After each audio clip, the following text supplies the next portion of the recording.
Hello बच्चों, कैसे हैं आप सब। ये वीडियो है सीएस प्रोफेशनल के बच्चों के लिए। ये वीडियो है सीएस प्रोफेशनल के बच्चों के लिए जो लोग इस बार जून एग्जाम में सीएस फाइनल का, सीएस प्रोफेशनल का फर्स्ट ग्रुप दे रहे हैं। मतलब ऑल ग्रुप दे रहे हैं तो भी कोई दिक्कत नहीं, बट फर्स्ट ग्रुप का एग्जाम दे रहे हैं।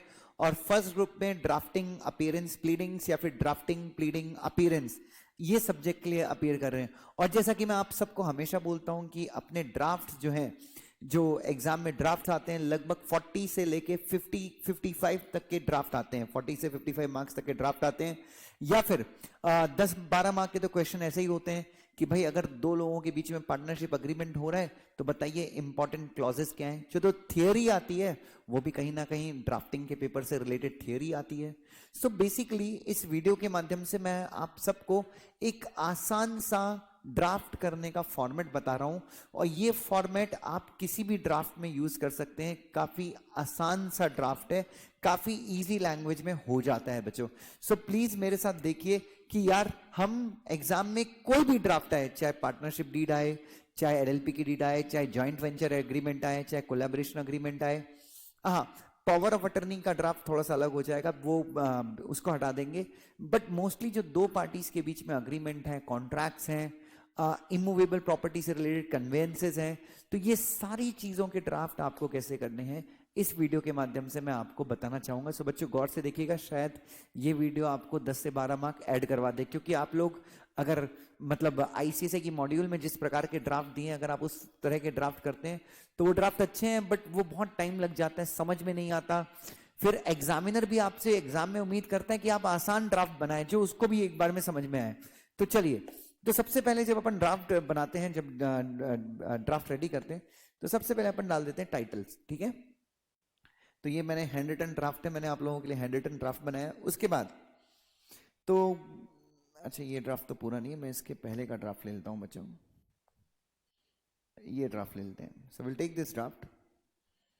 पेटेंट को असाइनमेंट, पेटेंट असाइन करने का एक ड्राफ्ट है। तो सबसे पहले हमने टाइटल डाल दिया ड्राफ्ट का। ठीक है, कैप्शन बोल सकते हैं, टाइटल बोल सकते हैं।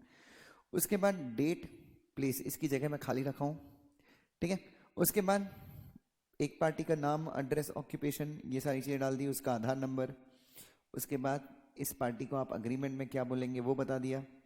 Here and after referred as assigner and the said expression includes his heirs, assigns, agents unless the content of agreement suggest otherwise। ऐसा आप लिख सकते हैं, नहीं तो यहां यहीं लिख के खत्म कर दीजिए। फिर दूसरी पार्टी लिख दो। तो पहली पार्टी को मैं बोल दिया मैंने एक्स, इसको एक्स नहीं बोलूंगा, इसको मैं असाइनर बोलूंगा।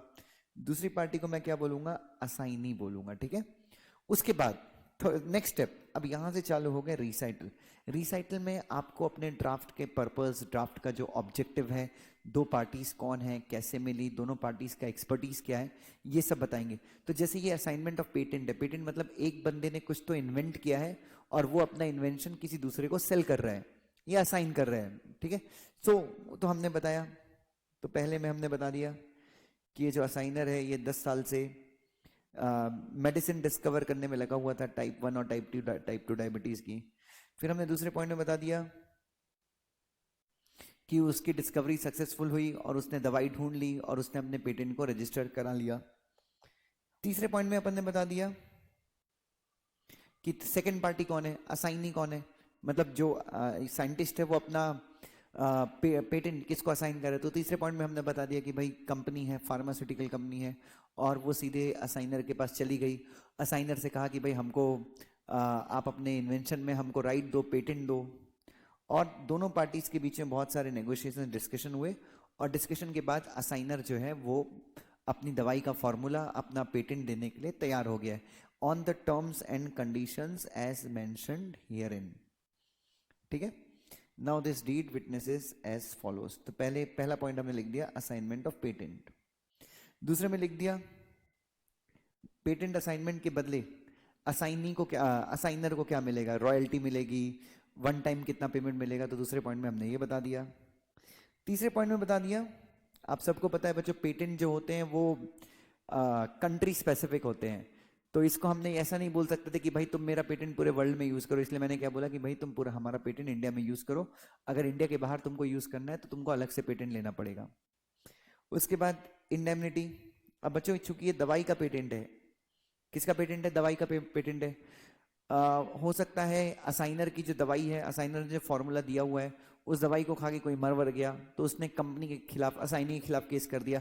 तो अगर ऐसा होता है तो उस लाइबिलिटी से कंपनी को कौन प्रोटेक्ट करेगा? असाइनर प्रोटेक्ट करेगा।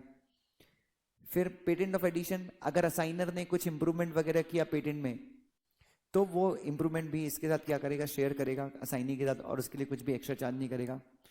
फिर एक पॉइंट एक्सक्लूसिव यूज का है, फिर रेस्ट्रिक्शन है, और आप चाहो तो एक क्लॉज आर्बिट्रेशन का भी डाल सकते हो, आपका एक पॉइंट ऐड हो जाता है।